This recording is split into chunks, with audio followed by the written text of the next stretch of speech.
ও আল্লাহ, আল্লাহ রে কোন দুনিয়ায় পাঠাইলা আমারে।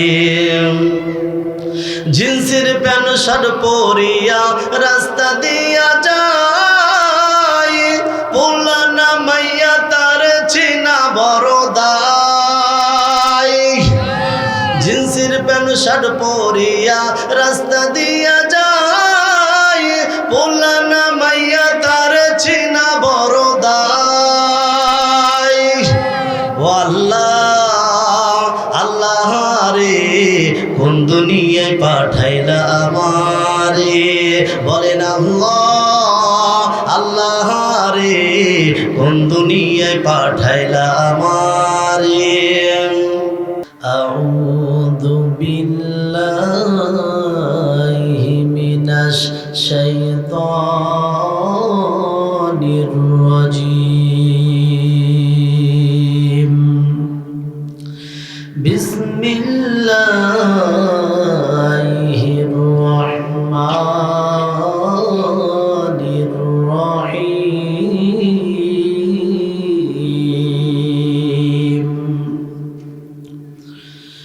قل إن كنتم تحبون الله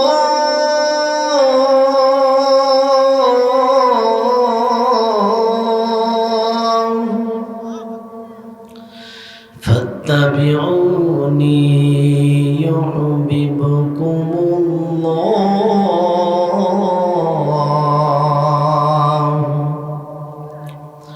ويغفر لكم ذنوبكم والله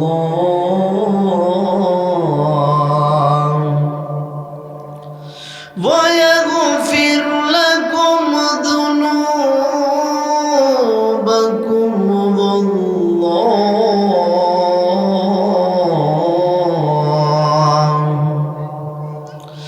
والله غفور رحيم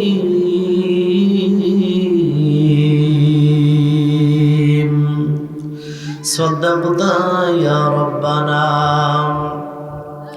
عن أنس رضي الله تعالى عنهما قال قال رسول الله صلى الله عليه وسلم لا يؤمن أحدكم حتى أكون أحب إليه من والده وولده والناس أجمعين متفق عليه أو كما قال عليه الصلاة والسلام. وقال تعالى في شان رسول الله صلى الله عليه وسلم إن الله وملائكته يصلون على النبي يا أيها الذين آمنوا صلوا عليه وسلموا تسليما. اللهم صل على محمد وعلى آل محمد كما صليت على إبراهيم وعلى آل إبراهيم إنك حميد مجيد. اللهم بارك على محمد وعلى آل محمد كما باركت على إبراهيم وعلى آل إبراهيم إنك حميد مجيد. রেখো না মনেতে ভয় বান্দা খুদার, দূর হয়ে যাবে বাধা সব।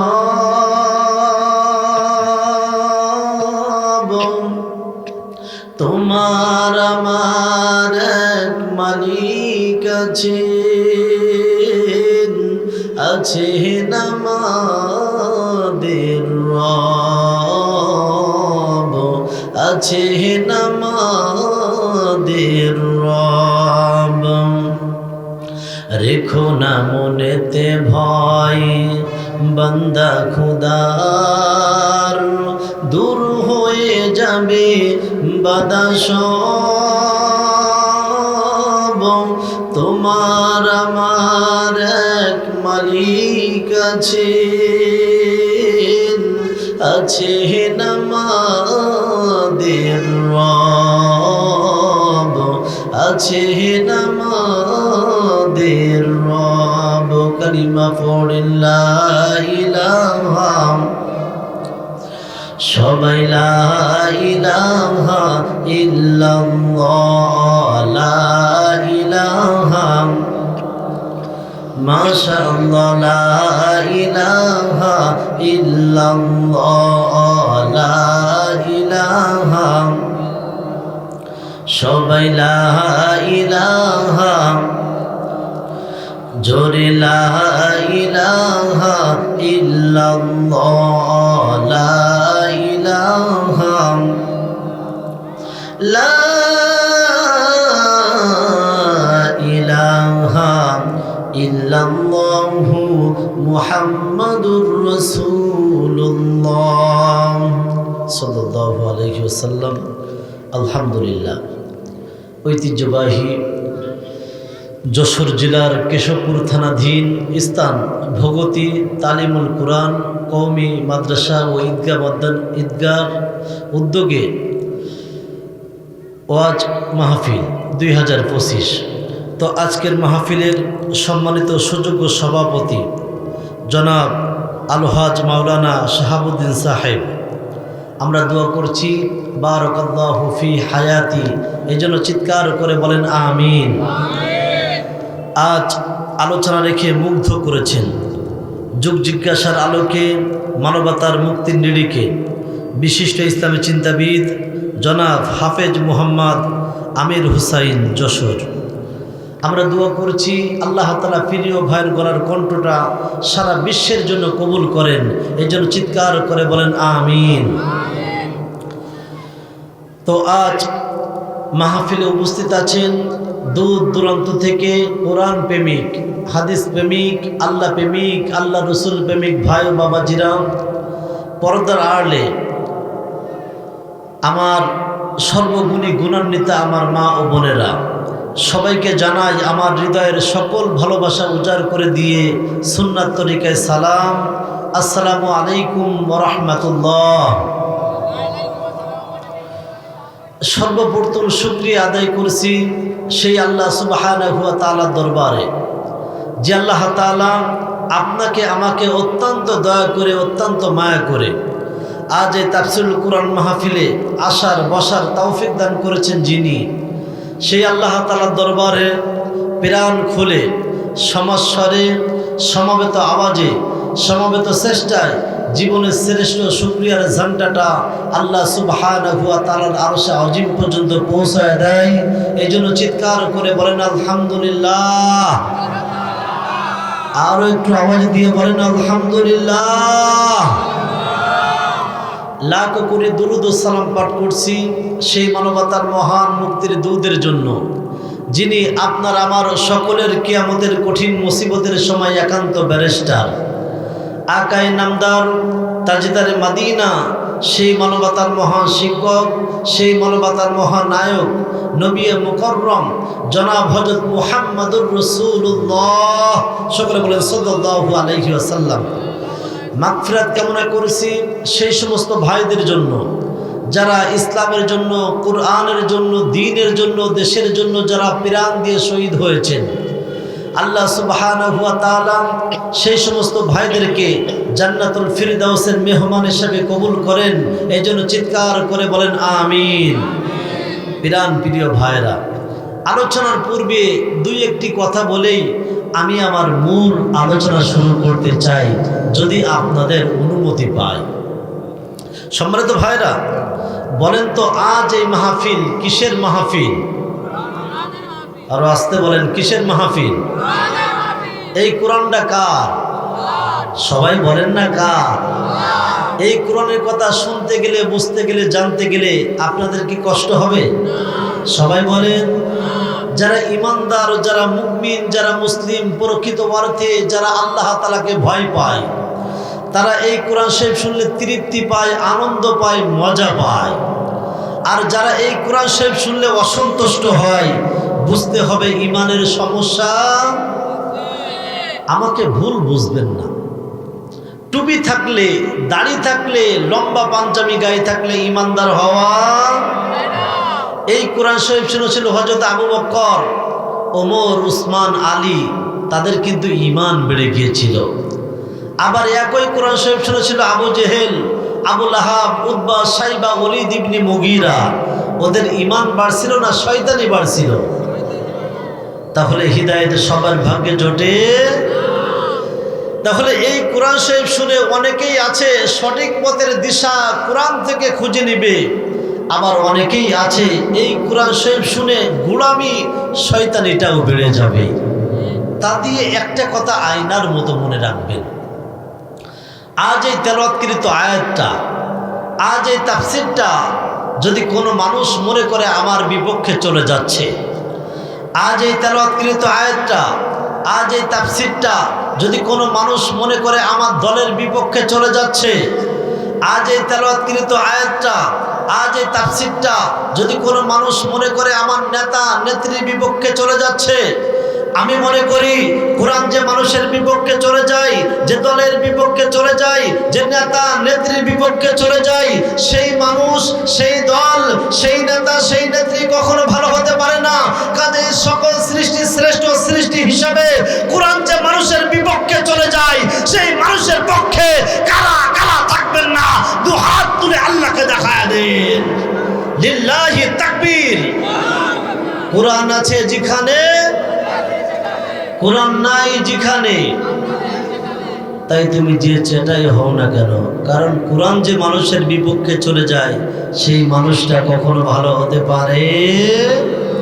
সম্মানিত ভাইরা, আজ সারা পৃথিবীতে অশান্তির আগুন দাউ দাউ করে জ্বলছে। ভাই আমার সাথে একটু কথা বলতে হবে ভাই, আমি আপনাদের অঞ্চলের সন্তান। দেখেন আল্লাহ রহমতে প্রায় অধিকাংশ দিনেই মাহফিল করতেছি, আর আপনাদের এই মহল্লায় বছরে একদিন, 2 দিন, 3 দিন, তার বেশি তো আর কোরআনের মাহফিল হবে না। সুতরাং আজ আমি অর্ধেক কথা বলবো, আপনারা অর্ধেক কথা বলবেন, 50-50 ভাগ করে নিব। রাজি আছেন ইনশাআল্লাহ? আজ সারা পৃথিবীতে অশান্তির আগুন দাউ দাউ করে জ্বলছে। টেন্ডারবাজি, চাঁদাবাজি, সন্ত্রাস, নৈরাজ্য, মারামারি, হানাহানি, কাটাকাটি, খুন খারামি, জিনা, ব্যভিচার, ধর্ষণ এত গুরুতর আকারে ধারণ করেছে, শুধুমাত্র চাঁদা না দেওয়ার কারণে একটা জীবিত মানুষ আর একটা জীবিত মানুষকে পাথর নিক্ষেপ করে দুনিয়া থেকে বিদায় করে দিচ্ছে।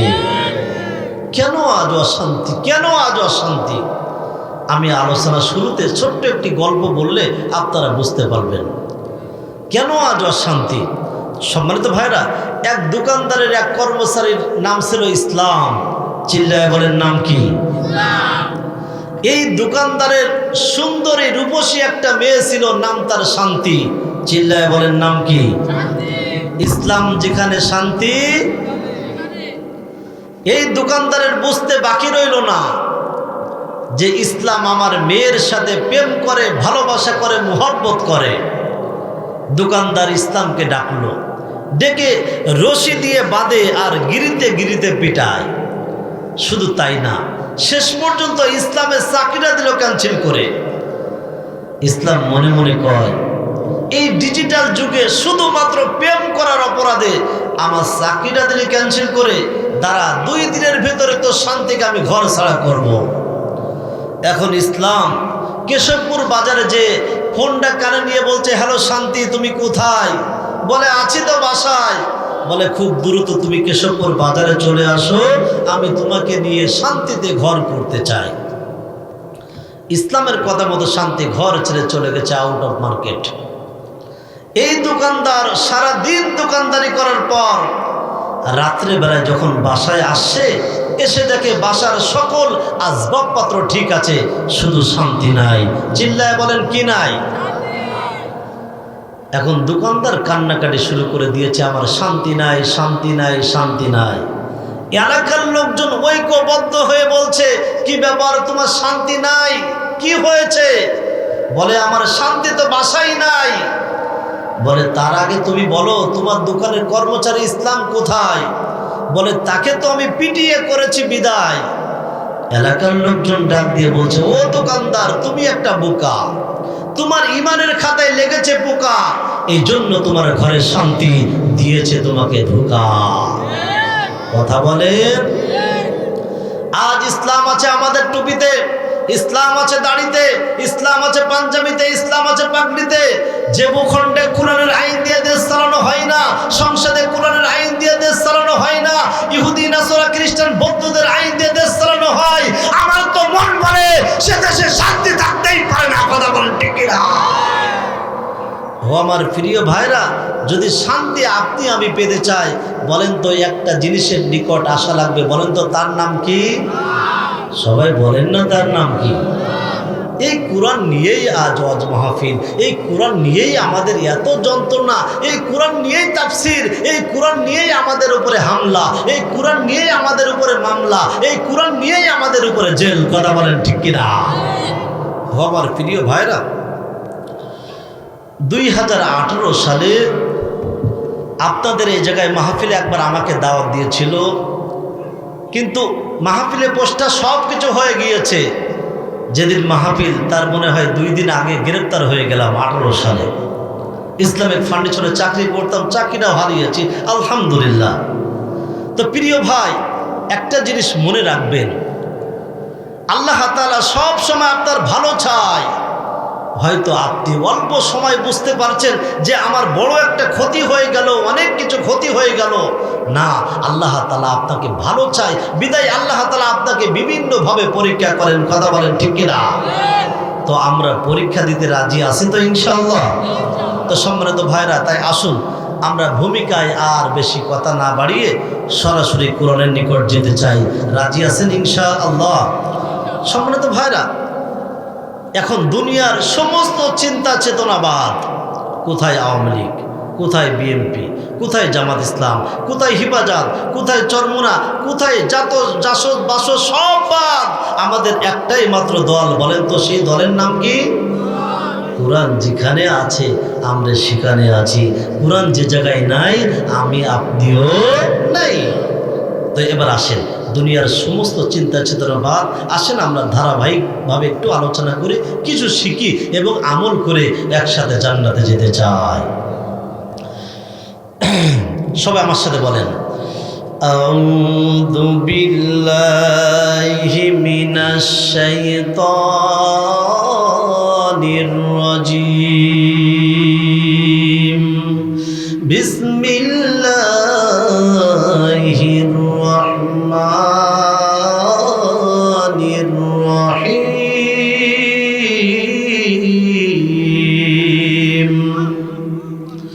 কুল ইন কুনতুম তুহিব্বুনাল্লাহ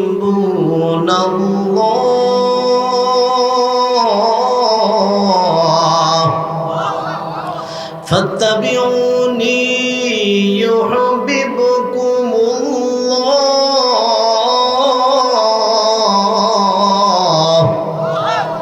ওয়া ইয়াগফির লাকুম যুনুবাকুম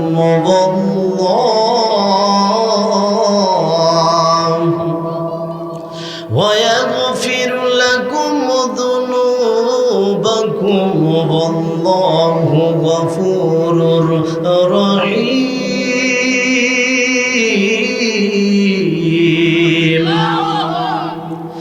মুসলমান ভাইরা রে আমার, গভীর মনোযোগ, কোন দিকে নজর নাই। দীর্ঘ সময় বয়ান শুনেছেন, গভীর রজনী হয়ে যাইতেছে। আমার আল্লাহ তাআলা ডাক দিয়া কয়, কুল ইন কুনতুম তুহিব্বুনাল্লাহ। আল্লাহ তাআলা ডাক দিয়া কয়, নবীজি আপনার উম্মত যদি আমাকে ভালোবাসতে চাই, সম্মানিত ভাইরা বলেন তো আমরা একজনকে ভালোবাসতে চাই, বলেন তো তার নাম কি? আমার আল্লাহ তাআলা ডাক দিয়ে কয়, নবীজি আপনার উম্মত যদি আমাকে ভালোবাসতে চাই তাহলে তারা যেন ফাত্তাবিউনি, আপনাকে অনুসরণ করে, আপনাকে অনুকরণ করে আপনাকে ভালোবাসে। নবীজি আপনার উম্মত যদি আপনাকে অনুসরণ করে, অনুকরণ করে, আমি আল্লাহ তাআলা আপনার উম্মত দিগকে দুইটা জিনিস দিব। চিৎকার করে বলেন না কয়টা? এক নম্বর হলো ইউহিব্বুকুমুল্লাহ।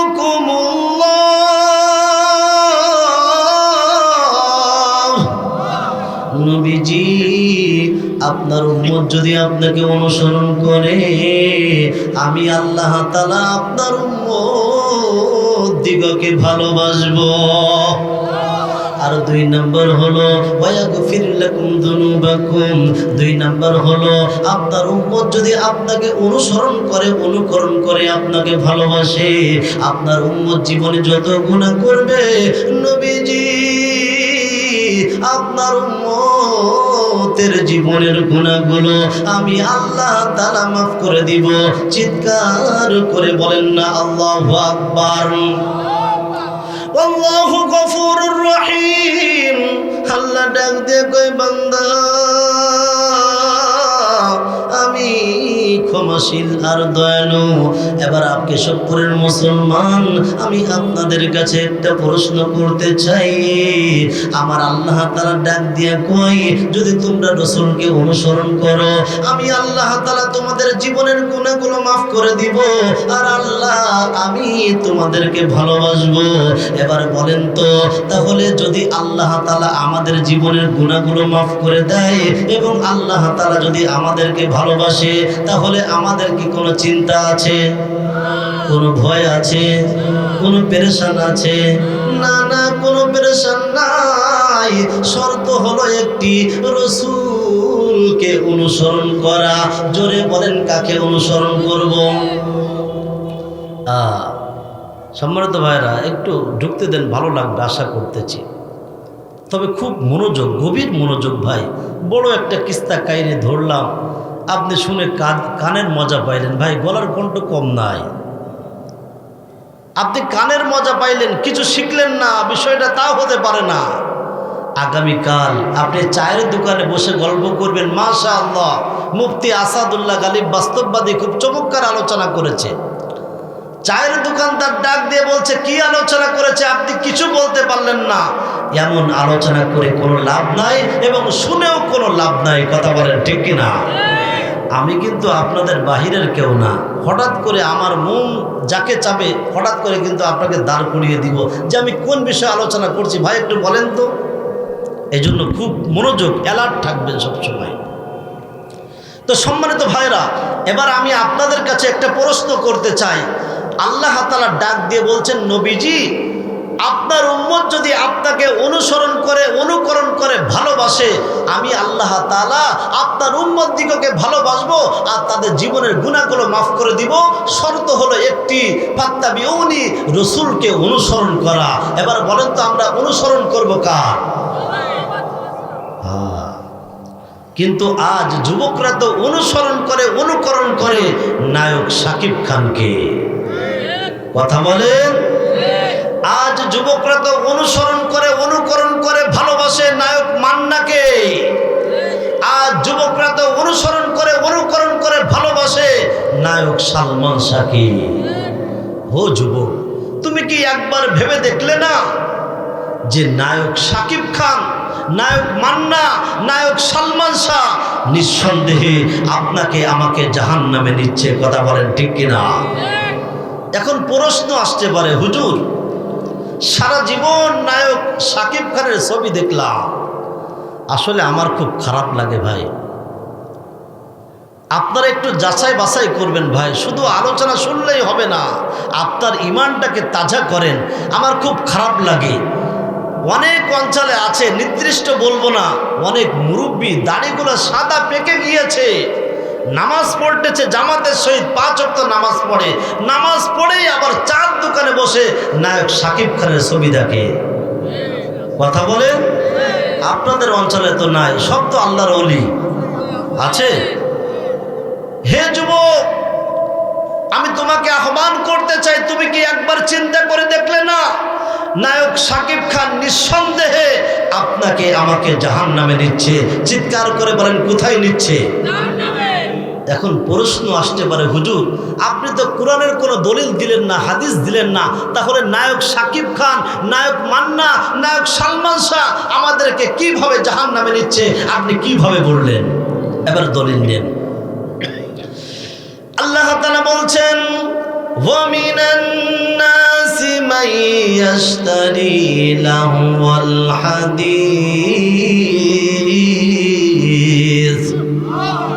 লিয়ুদিল্লা আন সাবিলিল্লাহ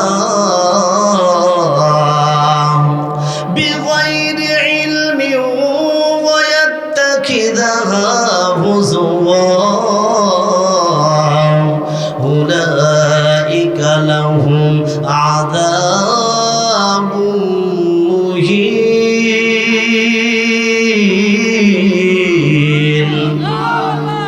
আল্লাহ তাআলা বলছেন, যারা মানুষকে ইসলাম থেকে আলাদা করতে চায়, কোরআন থেকে আলাদা করতে চায়, গানের মাধ্যমে, নাটকের মাধ্যমে, ছায়া ছবির মাধ্যমে যারা মানুষকে আলাদা করতে চায়, আমি তাদের জন্য জাহান্নামের ভিতরে যন্ত্রণাদায়ক শাস্তির ব্যবস্থা করে রেখেছি। এবার আমি আপনাদের কাছে একটি প্রশ্ন করতে চাই, বলেন তো নায়ক শাকিব খান আমাদেরকে কোথায় নিচ্ছে? জাহান্নাম। আসলে শুধু যুবকরা এই দিকে ধাবিত না, পর্দার মা বোনরা কি আছে? আছে। মা বোনদের সম্পর্কে একটু আলোচনা করার দরকার, কারণ তারা এতদিন ছিল সরকার আর সংসারটা জ্বালাইয়া পুরাইয়া করেছে সরকার। শুধু যুবকরা যে শুধু নায়ক শাকিব খানের অনুসরণ করে বিষয়টা তা না, পর্দালে অনেক মা বোন বসে আছে, অনেক যুবতী বসে আছে নায়ক শাকিব খানের ফ্যান। স্টার জলসা জি বাংলা আসতেছে, দাঁড়ানো। তো প্রিয় ভাই দেখেন, অনেক যুবতী ও জায়গায় বসে আছে, মাঝে করে নায়িকা রজনীপাকে প্রশ্ন করা হলো যে আপনি নায়ক সালমান শাহকে কতটুকু অনুসরণ করেন, অনুকরণ করেন, ভালোবাসেন?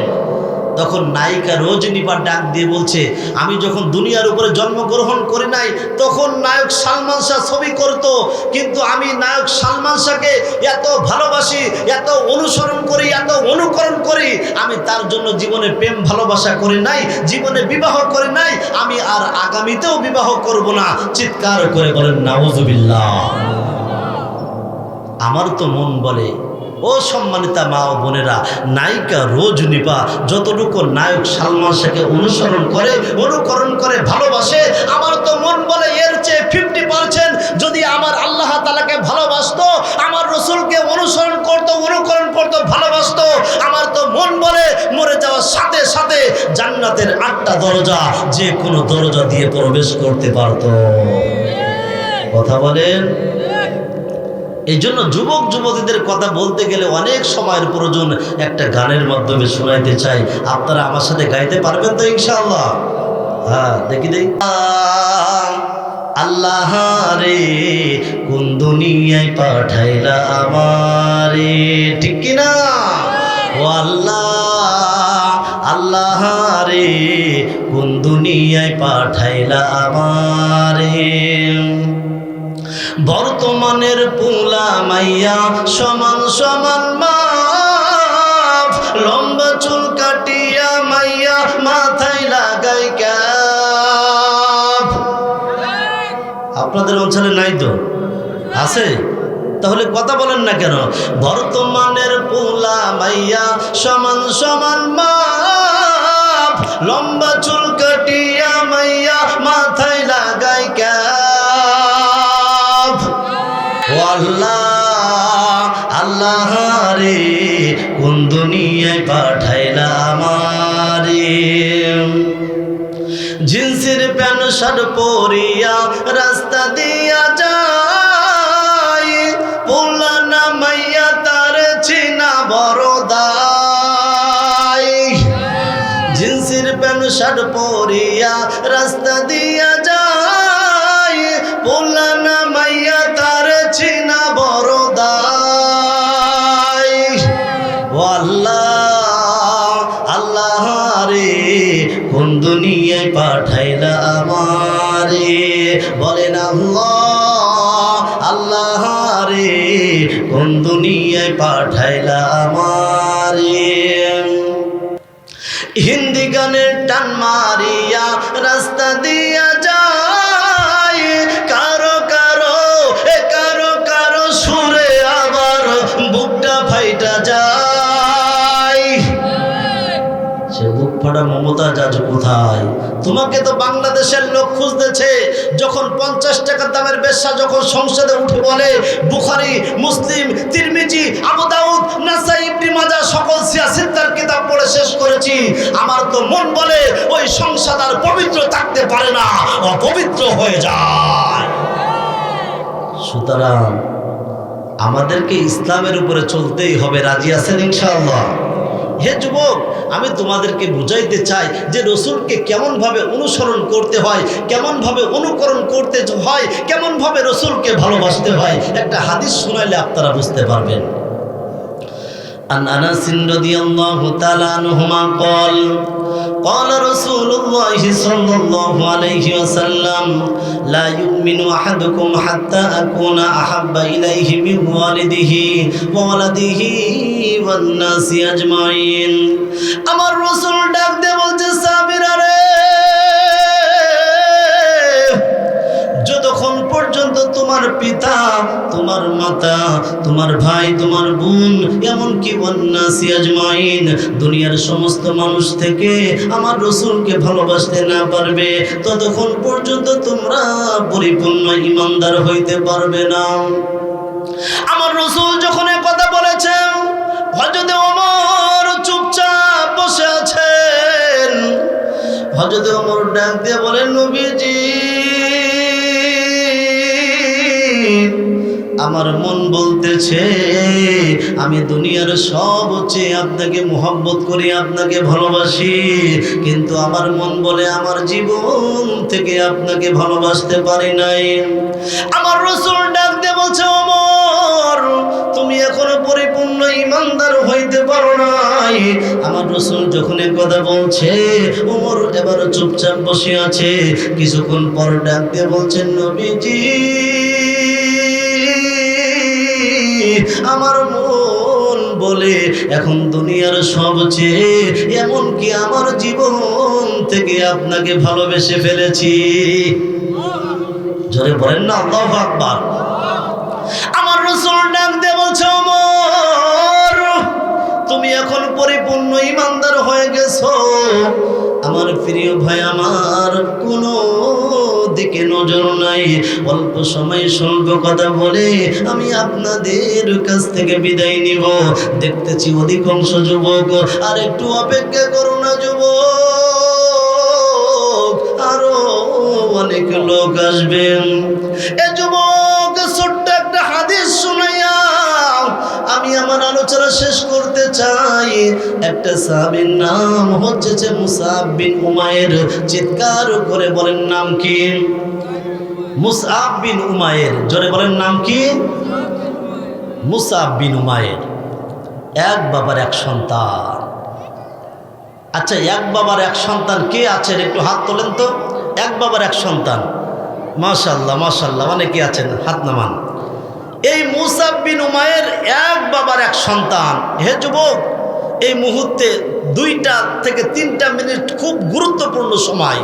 যদি এই মুহূর্তে আপনি 3টা মিনিট খুব গভীর মনোযোগ দিতে পারেন, তাহলে আমার আলোচনা 75% আপনি অটোমেটিক বুঝে যাবেন। মুসআব বিন উমাইর এক বাবার এক সন্তান, বাবা শিল্পপতি। আচ্ছা বলেন তো, শিল্পপতির সন্তান, টাকা পয়সার কি কোনো অভাব আছে?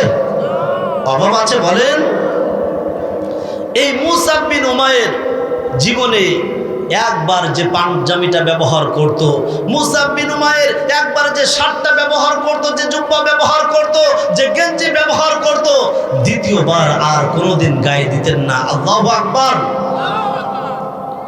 শুধু তাই না, মুসাব বিন উমাইর এত দামি আতর, এত দামি পারফিউম ব্যবহার করতেন। যদি ওই রাস্তা দিয়ে মুসাব বিন উমাইর আজ যেতেন, আগামীকাল যদি কোনো ব্যক্তি ওই রাস্তা দিয়ে যেতেন, তাহলে বুঝতে পারতো এই রাস্তা দিয়ে মুসাব বিন উমাইর গিয়েছে। আল্লাহু আকবার। শুধু তাই না, মুসাব বিন উমাইর মক্কার সুদর্শন পুরুষ, যার চেহারা রাসূল সাল্লাল্লাহু আলাইহি ওয়াসাল্লামের চেহারার সাথে মিল ছিল। এই মুসাব বিন উমাইর যখন রাস্তা দিয়ে হেঁটে যেতেন, তখন মুসাব বিন উমাইরের দিকে শত শত যুবক যুবতীরা তার দিকে তাকিয়ে থাকতেন। আল্লাহু আকবার। বলেন না আল্লাহু আকবার। এই মুসাব বিন উমাইর দেখেন ইসলামকে কত ভালোবাসে, আমার রাসূলকে কতটুকু অনুকরণ করে, কতটুকু ভালোবাসে। মুসাব বিন উমাইর এখনো ইসলাম ধর্ম গ্রহণ করেন নাই, মুসলমান হন নাই।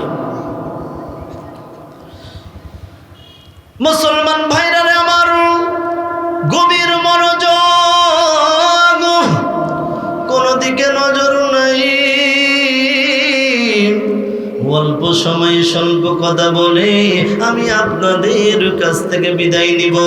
আমার রাসূল যখন মক্কায় কালিমার দাওয়াত দিচ্ছেন, তখন আবু জেহেল তেলে বেগুনে জ্বলে উঠছে যে নবী মুহাম্মদ যদি এইভাবে মক্কায় কালিমার দাওয়াত দেয়, তাহলে আমাদের 2 নম্বর চেয়ার আর থাকবে না, আমাদের ক্ষমতা আর থাকবে না। আবু জেহেল তার দলের লোকজন নিয়ে চললেন মুসাব বিন উমাইরের বাসায়। যে ডাক দিয়ে বলে, মুসাব, তুমি কি শুনেছ এই মক্কায় একজন নবী এসেছে, সে মানুষকে কালিমার দাওয়াত দিচ্ছে, কোরআন শুনাইয়া শুনাইয়া মুসলমান বানাইতেছে। ও মুসাব, তোমাকে একটা আহ্বান করি, তুমি তো শিল্পপতির সন্তান, তোমার বাবা বেঁচে নাই, তোমাকে একটা আহ্বান করতে চাই, তুমি নবী মুহাম্মাদের কাছে যাইও না, কালিমা পড়ে তুমি মুসলমান হইও না। এ যুবক ভাই আমার, একটা জিনিস ভালোভাবে বুঝবেন, মানুষকে আপনি যে দিকে যেতে নিষেধ করবেন, মানুষ কিন্তু সেই দিকে ধাবিত হয়। দেখেন না, কিছুদিন আগে বাংলাদেশের প্রধানমন্ত্রী যখন শেখ হাসিনা ছিল, তখন কিন্তু কোরআনের মাহফিলে 144 ধারা মামলা দায়ের ছিল। 144 ধারা যখন মামলা ছিল, তখন কিন্তু মাহফিলের লোক কিন্তু বেশি ছিল, অনেক বেশি ছিল। আর এখন কিন্তু কোনো অনুমতি নেওয়া লাগে না, তারপরেও কিন্তু মাহফিলের লোক খুঁজে পাওয়া মুশকিল হয়ে যাইতেছে। কথা বলেন ঠিক কিনা? এবার আবু জেহেল ডাক দিয়ে কয়, মুসাব, তুমি নবীর কাছে যাইও না, কালিমা পড়ো না। তখন মুসাব মনে মনে কয়, আবু জেহেলের মতো নেতা এসে বলতেছে মুহাম্মাদের কাছে যাওয়া যাবে না, তাহলে মুহাম্মদ কেমন নবী, তাকে একটু দেখতে মন চাই। গভীর রাত হয়েছে, যুবক ভাই, কোনো দিকে নজর নাই, গভীর রাত হয়েছে, মুসাব আর সহ্য করতে পারে না, হাঁটি হাঁটি পা পা করে আমার রাসূলের দরবারে হাজির। কিন্তু আমার রাসূল গভীর রাত্রে বেলায় কোরআন তেলাওয়াত করতেছে, চিৎকার করে বলেন না আল্লাহু আকবার। আমার রাসূল তেলাওয়াত করতেছেন, আর রহমান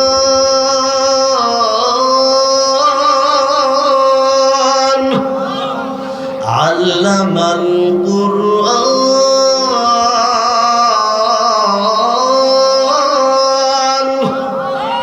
খালাকাল ইনসানা আল্লামাহুল বায়ান।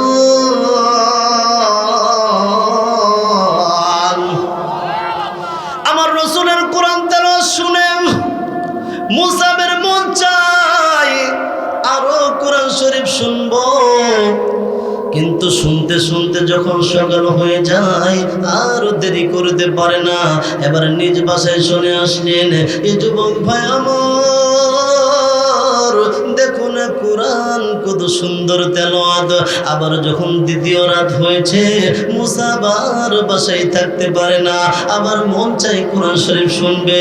আবার চললেন রাসূলের দরবারে।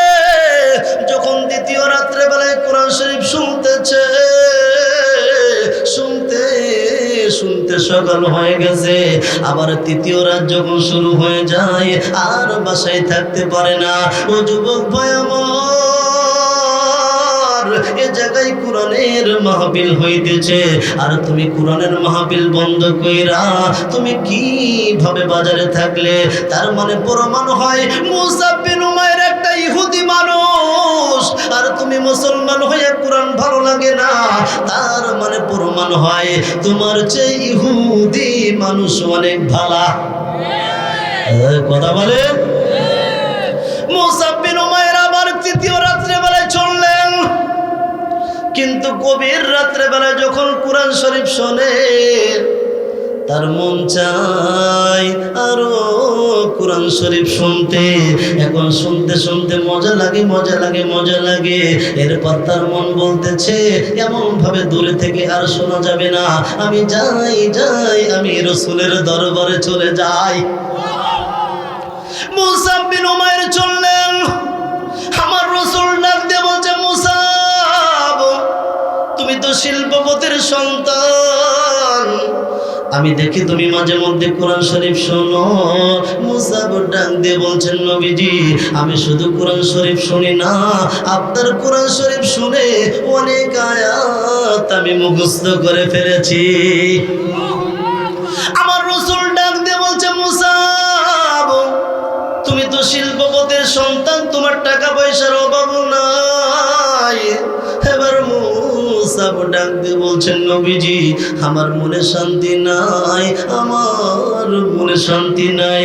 এ যুবক ভাই আমার, কত যুবতীর প্রেমে পয়রা তুমি চাকা খাইয়া কোনি যায় আঘাত লেগে গেছে, ভালো লাগে না।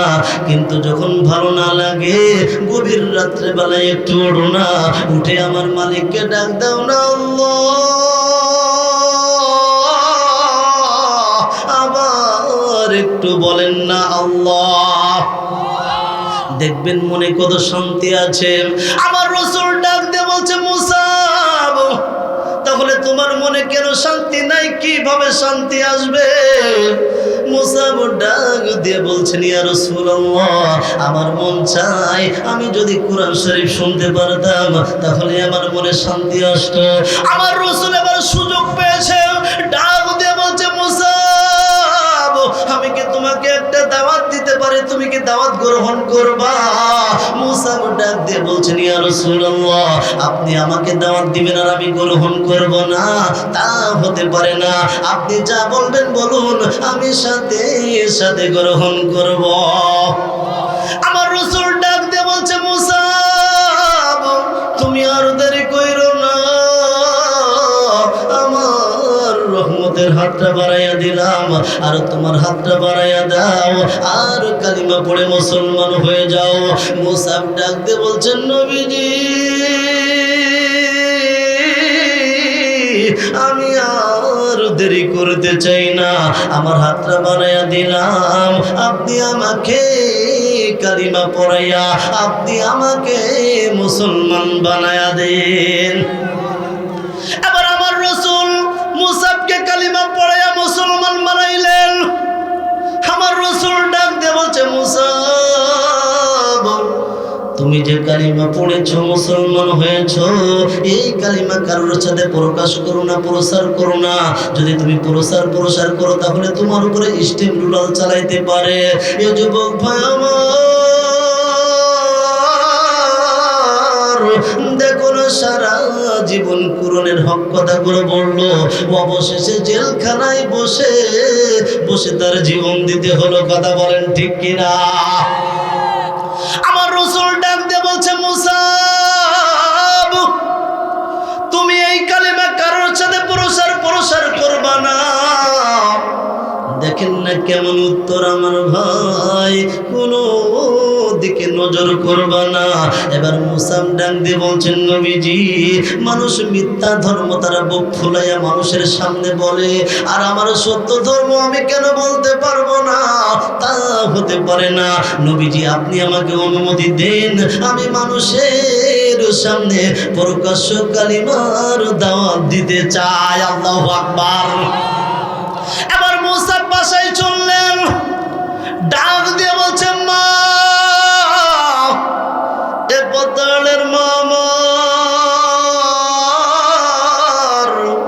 তুমি কি পারো না মুসাবের মতো একটা সন্তান দিতে? তুমি কি পারো না উসমান হাদির মতো একটা সন্তান দিতে? কথা বলেন ঠিক কিনা? এবার মুসাব ডাক দিয়ে বলছে, মা, আমি কালিমা গ্রহণ করেছি, আমি মুসলমান হয়ে গিয়েছি। এবার মুসাবের মা ডাক দিয়ে বলছে, ইহুদি কিন্তু মা। এবার মা ডাক দিয়ে বলছে, বাবা কি সর্বনাশ করেছো, তুমি কালিমা ছেড়ে দাও, ইসলাম থেকে তুমি আলাদা হয়ে যাও, তুমি কালিমা থেকে আলাদা হয়ে যাও। মুসাব ডাক দিয়ে বলছে, মা, আমি যে কালিমা গ্রহণ করেছি, আর এই কালিমার জন্য আমি আমার মাকে ছাড়তে পারি, এই কালিমার জন্য অত সম্পদ ছাড়তে পারি, দুনিয়ার সব কিছু ছাড়তে পারি, কিন্তু মা, আমি কালিমা থেকে আমি আলাদা হব না। আবার মুসাবের মা ডাক দিয়ে বলছে, বাবা তুমি কি এই কালিমার ব্যাখ্যা জানো? বলে, মা, আমি কোনো কিছু জানতে চাই না, শুধু আমার নবীর কালিমা গ্রহণ করেছি, আমার নবীকে আমি অনুসরণ করি, অনুকরণ করি, আমার রসুলকে ভালোবাসি। এবার মা ইহুদি এবার মুসাবকে ঘরের ভিতরে বন্দি করে রাখলেন। একদিন পার হয়ে যায়, 2 দিন পার হয়ে যায়। এ যুবক মুসাব কিন্তু তোমার মতো যুবক। এমন ভাবে 7 দিন পার হয়ে যায়, রুমের ভিতরে আটকে বন্দি করে রেখেছে। 7 দিন পর মা তো মাই দরজা খুলছে। দরজা খোলার পর ডাক দিয়ে বলছে, বাবা তুমি আমার দিকে তাকাও, আমি তোমার মা কিন্তু মুরব্বী মানুষ, আমার মন বলতেছে আমি দুনিয়া থেকে বিদায় নিয়ে চলে যাব। ও সন্তান, তুমি মনে করতেছো একদিন নাই 7 দিন তুমি খাবার খাও নাই, আমি মা খাবার খেয়েছি, বিষয়টা তা না। তুমি খাবার খাও নাই, আমিও খাবার খাইনি, তুমি পানি পাও নাই, আমিও পানি খাইনি। ও মুসা, তুমি আমার দিকে তাকায়া দেখো, আমার মন বলতেছে আমি দুনিয়া থেকে বিদায় নিয়ে চলে যাব। আবার সন্তান ডাক দিয়ে বলছে, মা, তুমি যদি একবার মারা যাও আমার কোনো দুঃখ নাই, যদি তুমি 10 বার মারা যাও কোনো দুঃখ নাই, যদি 1000 বার মারা যাও কোনো দুঃখ নাই, কারণ যেহেতু তুমি মুশরিক, এখনো ইসলাম ধর্ম গ্রহণ করো নাই। ও মা, আমি পরিষ্কার ভাবে জানাইতে চাই, তুমি মরে যেতেও পারো, সেটা আমার কোনো কষ্ট লাগবে না, তবে আমি প্রকাশ্য বলতে চাই, আমি জীবন দিতে পারি, শহীদ হতে পারি, কিন্তু আমি কালিমা থেকে আলাদা হব না। এবার মুসাবের মা ডাক দিয়ে বলছে, সন্তান তুমি কি কালিমার ব্যাখ্যা জানো? তুমি কালিমা যেহেতু পড়েছো, তোমার সমস্ত মত সম্পদ সারা লাগবে, এই বাড়িতে তুমি আর আসতে পারবে না, তুমি আমাকে আর মা বলে ডাকতে পারবে না। মুসাব ডাক দিয়ে বলছে, মা, শিল্পপতির সন্তান আমি, দুনিয়ার সমস্ত সম্পদ আমি ছেড়ে দিলাম, আমি চললাম আমার রসুলের দরবারে। এ যুবক ভাই আমার, গভীর রজনী হয়ে যাচ্ছে, আর লম্বা করতে চাই না ভাই আমার। এবার আমার রসুলের দরবারে মুসাব চললেন। আমার রসুল বসে বসে কোরআন তেলাওয়াত করতেছেন, কিন্তু মুসাবের দিকে যখন তাকায় দেখে মুসাবের মুখটা মলিন, মুসাবের মুখটা শুকনা হয়ে গেছে। আমার রসুল ডাক দিয়ে বলছে, মুসাব কি ব্যাপার, তুমি কি খাও নাই, তোমার মুখটা কেন শুকনা? মুসাব ডাক দিয়ে বলছেন, নবীজি আমি কালিমা গ্রহণ করেছি, আমার মা আমাকে 7 দিন বন্দি করে রেখেছে, আমাকে কোনো খাবার দেয় নাই। এবার আমার রাসূল ডাক দিয়ে বলছে, মুসাব চিন্তার কোনো কারণ নাই, আমি খাবারের ব্যবস্থা করতেছি। তখন মুসাব ডাক দিয়ে বলছেন, নবীজি আমি এই 7 দিন অনেক কষ্টের ভিতরে ছিলাম, কিন্তু আপনার নূরময় চেহারার দিকে যখন তাকিয়ে আছি আমার সমস্ত ক্ষুধাগুলো নিবারণ হয়ে গেছে।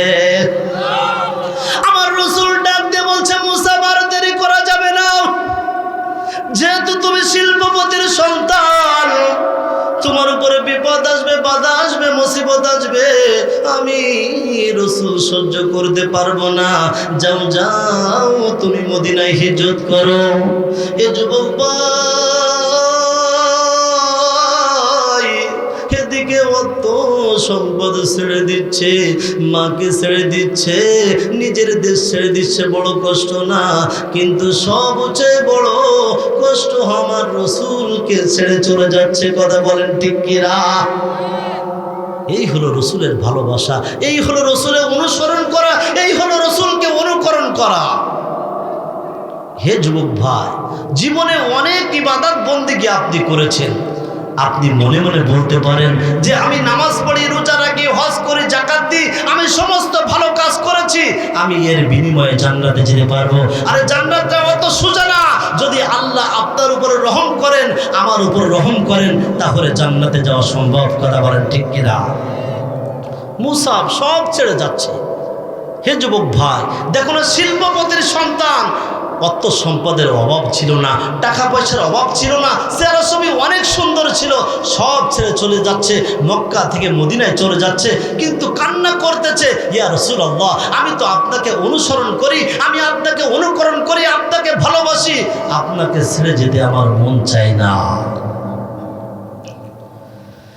আমার আল্লাহ তাআলা ডাক দিয়ে বলছে, জিবরাইল আর করিস না দেরি, আমার রাসূলের কাছে যা তাড়াতাড়ি, এবং এই সংবাদটা শোনাইয়া দে, আমার রাসূল আর বেশি দিন মক্কায় থাকতে পারবে না, মদিনায় হিজরত করা লাগবে।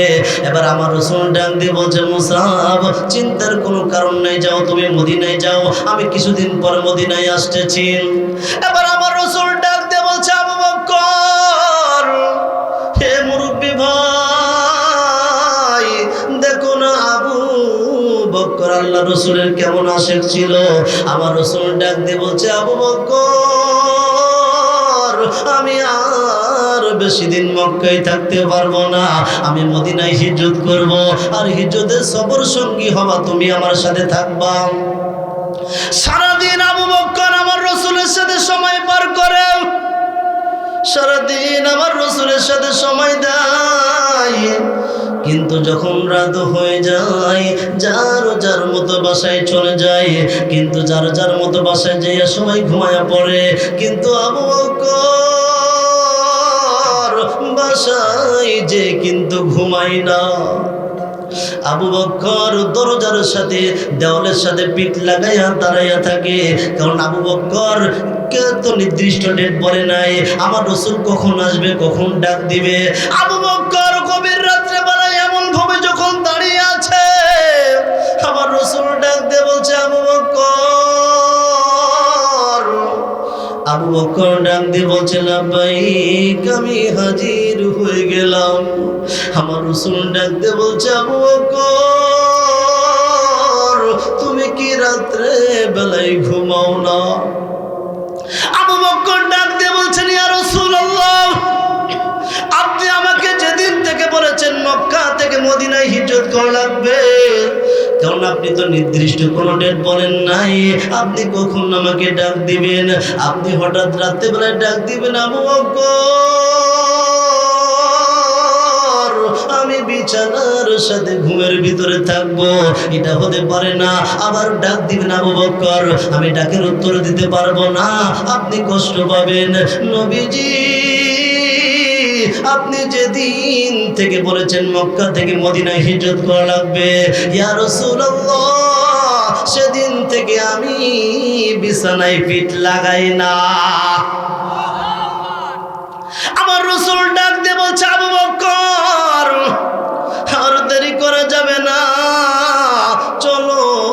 চলো মদিনার দিকে রওনা দাও। আমার প্রিয় বন্ধু আমার রাসূল এবার মদিনায় চলে গেলেন। অনেক বড় কিস্সা কাহিনী বলতে গেলে অনেক সময় লাগবে, আমি ওদিকে যেতে চাই না। আবু বকর আমার রাসূলের সাথে চললেন। মদিনায় যখন চললেন অনেক বছর পার হয়ে যায়। অনেক বছর যখন পার হয়ে যায়, আমার রাসূল জীবনের শেষ প্রান্তে তাবুকের যুদ্ধের সময় আমার রাসূল ডাক দিয়ে বলছে, আমার সাহাবীরা রে, আমার জীবনের এটা শেষ যুদ্ধ। আমার সাহাবীরা রে, তোমাদের কাছে কি আছে তোমরা তো জানো, তোমরা অর্থ সম্পদগুলো দান করো, আমি তাবুকের ময়দানে যেতে চাই। এবার ওমর ডাক দিয়ে বলছেন, ইয়া রাসূলুল্লাহ, আপনি আমাকে অনুমতি দেন, আমি বাসার দিকে রওনা দিই। আমার রাসূল অনুমতি দিলেন। এবার আলী ডাক দিয়ে বলে, ইয়া রাসূলুল্লাহ, আপনি আমাকে অনুমতি দেন, আমি বাসার দিকে রওনা। আলীও বাসার দিকে রওনা। এমন ভাবে সমস্ত সাহাবীরা যাইতেছে। আমার রাসূল ডাক দিয়ে বলছে, বিলাল, এই যে রুমালটা বিছিয়ে দে, যে যা পারে অর্থ সম্পদগুলো দান করে, যাতে করে আমি তাবুকের ময়দানে যেতে পারি। কিন্তু আবু বকর ডাক দিয়ে বলছেন, নবীজি, আপনি আমাকে অনুমতি দেন, আমি একটু বাসার দিকে যাই। আমার রাসূল ডাক দিয়ে বলছে, আবু বকর যাও, রওনা দাও।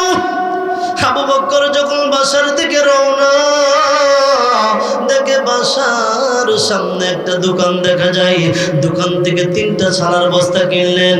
এই যুবক ভাই আমার, এটা কিন্তু বানানো কোনো কিস্সা কাহিনী না, আমি তাফসীর ঘুটে ঘুটে আপনাদের সামনে বলতেছি। আবু বকর 3টা বস্তা কিনলেন, নিজ বাসায় গেলেন, একটা বস্তা আবু বকর নিজে পড়লেন। এ যুবক ভাই আমার, ইসলাম কিন্তু এমনি এমনি আসে নাই, ইসলাম কিন্তু এমনি এমনি আসে নাই। আবু বকর একটা বস্তা পড়লেন, ডাক দিয়ে বলছে, স্ত্রী রে, আমি একটা বস্তা পড়লাম, আর তুমি একটা বস্তা পড়ে নাও। আর একটা বস্তা দেখা যায়, এই বস্তার ভিতরে দুনিয়ার যত সম্পদ আছে আমার বাসায়, এই অর্থ সম্পদগুলো এই বস্তার ভিতরে পড়ো। আবু বকর ডাক দিয়ে বলছে, পানি খাওয়ার গিলাস কোথায়? গিলাসটা ভরলেন। লবণের বয়ম কোথায়? বস্তার ভিতরে ভরলেন। পাতিল কোথায়? বস্তার ভিতরে ভরলেন। সবকিছু ভরে এবার আমার রাসূলের দরবারে রওনা। হযরত ওমর ডাক দিয়ে কয়, আল্লাহ, এতদিন আবু বকরের সাথে আমল করে আমি পারি নাই, যেহেতু আবু বকরের অর্থ সম্পদ এখন কম, আজ আমি আবু বকরের চেয়ে অর্থ সম্পদগুলো বেশি দান করব। ওমর মনে মনে খুশি হইতেছে। এমন ভাবে যখন মনে মনে খুশি হইতেছে, আবু বকর একটা মসজিদের পিলারের আড়ালে দাঁড়িয়ে আছে, চোখে পানি। তুমি অর্থ সম্পদ কতগুলো নিয়ে আসছো এবং কতগুলো বাসায় রেখে আসছো? বলছে, ইয়া রাসূলুল্লাহ, আমি 50% আমি যুদ্ধের জন্য নিয়ে আসছি, আর 50% রেখে আসছি। এইভাবে সমস্ত সাহাবীদেরকে ডাক দিয়ে বলছে, তুমি কতটুকু নিয়ে আসছো? সাহাবীরা বলছে, ইয়া রাসূলুল্লাহ, আমি এত পার্সেন্ট নিয়ে আসছি, এত পার্সেন্ট রেখে আসছি। আমার রাসূল ডাক দিয়ে বলছে, আবু বকর, একটা পিলারের আপনারে দেখা যায় বস্তা গায়। আমার রাসূল একবার আবু বকরের দিকে তাকায়, একবার বস্তার দিকে তাকায়। আমার রাসূল ডাক দিয়ে বলছে, আবু বকর, আয় আয় আমার বুকে আয়। এ আবু বকর, কেন তুমি বস্তা গায়ে দিয়েছ? আবু বকর ডাক দিয়ে বলছে, ইয়া রাসূলুল্লাহ, আপনি বলেছেন আপনার জীবনের শেষ যুদ্ধ, এই যুদ্ধের ময়দানে অর্থ সম্পদ দান করা লাগবে। অর্থ সম্পদ যারা দান করবে তার বিনিময়ে আপনি জান্নাত বিক্রয় করবেন। নবীজি, আমি জান্নাতের লোভ সহ্য করতে পারি নাই, এই জন্য আমার পোশাকগুলো দান করে দিলাম। আমার রাসূল ডাক দিয়ে বলছে, সাহাবীরা রে, এই দিকে তাকাও। আমার বন্ধু আবু বকর যেহেতু আজ সালার বস্তা গায়ে দিয়েছে, তোমরা সাক্ষী থাকো, যখন জান্নাতের ভিতরে প্রবেশ করবে আমার আল্লাহ তাআলা হযরতে আবু বকরকে উত্তম পোশাক দান করে দিবেন। চিৎকার করে বলেন না আল্লাহু আকবার। এই জন্য ভাই আমার, আমি চাই যেহেতু অনেক দিন মাহফিল করতেছি, আল্লাহ আপনাদের দুয়ায় সারা বাংলাদেশ ঘোরাচ্ছে, কিন্তু এমন মাদ্রাসা কিন্তু খুঁজে পাওয়া যায় না। এই জন্য প্রিয় ভাই, অনেকের মা নাই, অনেকের বাবা নাই। ওই যে কবর থেকে ডাক দিয়ে বলছে, আব্দুর রহমান, আজ 2 বছর পার হয়ে যায়, 5 বছর পার হয়ে যায়, কেন আমার খবর নিলে না? এই জন্য কামাতুদ্দিন তুদান, যেমন কর্ম তেমন ফল। যদি আজ আপনার মায়ের জন্য, আপনার বাবার জন্য দান করেন, তাহলে ওই সন্তানগুলো, আপনার সন্তানগুলো বুঝবে আমার বাবাও তার বাবার জন্য দান করে, মায়ের জন্য দান করে। যখন আমার বাবা দুনিয়া থেকে বিদায় নিয়ে চলে যাবে, আমাকেও এইভাবে দান করা লাগবে। এই জন্য ভাই আমার, অনেকের মা নাই, অনেকের বাবা নাই, হয়তো আপনারা ভুলে গেছেন, কিন্তু আমি ভুলি নাই। মুসাবের কাহিনীটা আমি বলতেছি। এই জন্য প্রিয় ভাই আমার, আমি কয়েকটা ব্যক্তিকে দেখতে চাই। হুজুর, আমার মা নাই, বাবা নাই, আমি মাদ্রাসাকে ভালোবাসি, আমি রাসূলকে অনুসরণ করি, অনুকরণ করি, আমি রাসূলকে ভালোবাসি। আর আমার রাসূলকে ভালোবেসে আমার মা নাই, বাবা নাই, আমার মায়ের জন্য আমি 5,000 টাকা দান করব। এই জন্য আমিন। ভাই আমার, এখন মুসাবকের দিকে সবাই তাকিয়ে আছে, কিভাবে মুসাবকে দুনিয়া থেকে বিদায় করে দেওয়া যায়। হঠাৎ করে একটা কাফের মুসাবের ডান হাতে কোপ মারছে। যখন ডান হাতে কোপ মারছে, ডান হাতটা জমিনের উপর পড়ে গেছে, কিন্তু মুসাব কালিমার পতাকা ছাড়ে নাই। আবার কালিমার পতাকা বাম হাতে নিয়ে ধরে আছে, ডাক দিয়ে বলছে, ও নবীর সাহাবী, হয়তো আমার রাসূলের সাথে আরো দেখা হবে না, কিন্তু আমার রাসূলের সামনে কথা বলে দিও যে আমি কালিমার পতাকা ডান হাতে ধরে রেখেছিলাম, কিন্তু আমার ডান হাত যখন শহীদ করেছে, আমি বাম হাত দিয়ে কালিমার পতাকা ধরে আছি।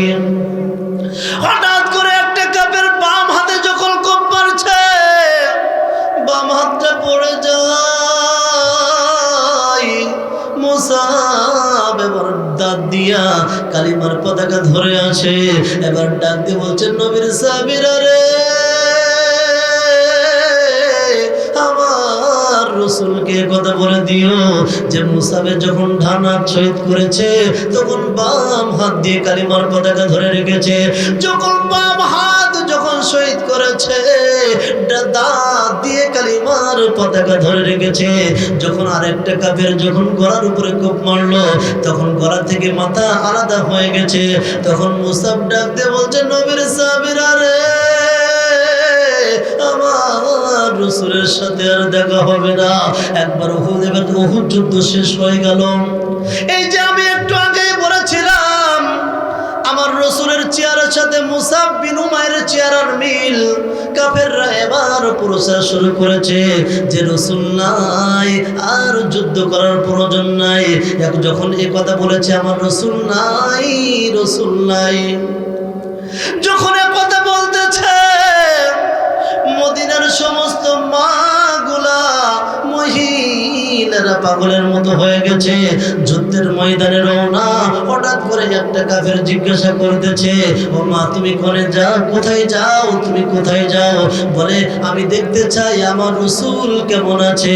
হঠাৎ করে ওই মা যখন কথা বলেছে, তখন কাফের ডাক দিয়ে বলছে তোমার স্বামী যুদ্ধের ময়দানে শহীদ হয়ে গেছে।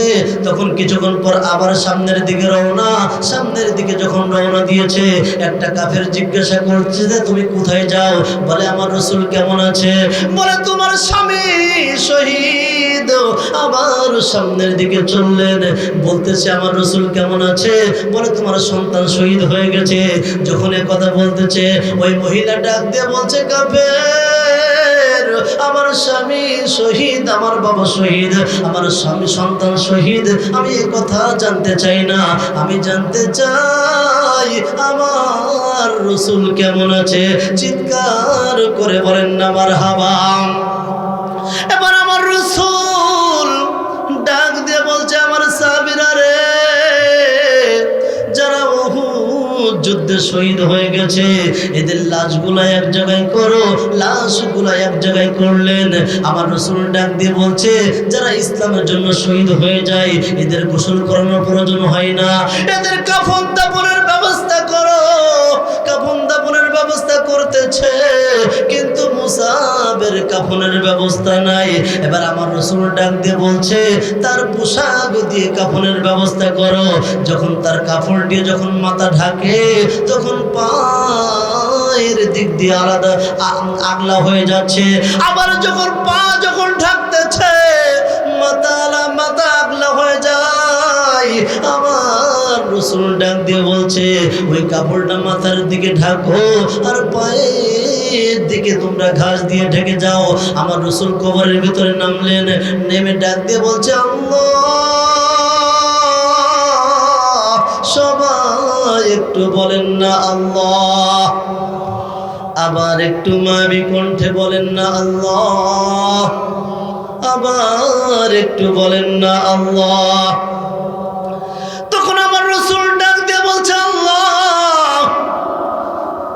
এই মুসাব দুনিয়ার উপরে যতদিন ছিল আমি রাসূল মুসাবের উপরে খুশি।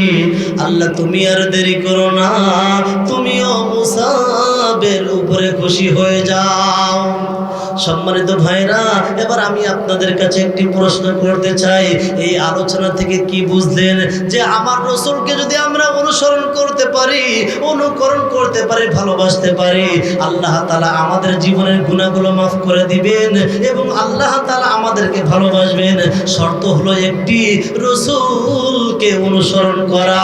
চিৎকার করে বলেন কাকে অনুসরণ করবেন?